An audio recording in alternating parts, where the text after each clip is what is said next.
يا أيها الناس اعبدوا ربكم الذي خلقكم والذين من قبلكم لعلكم تتقون الذي جعل لكم الأرض فراشا والسماء بناء وأنزل من السماء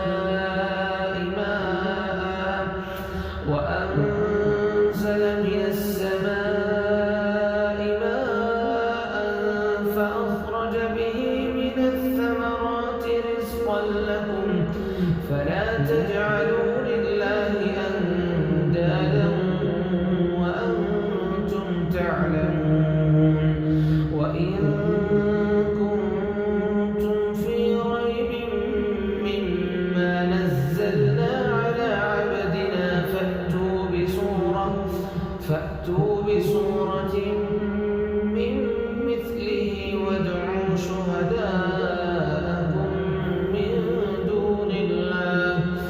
وادعوا شهداءكم من دون الله إن كنتم صادقين فإن لم تفعلوا ولن تفعلوا فاتقوا النار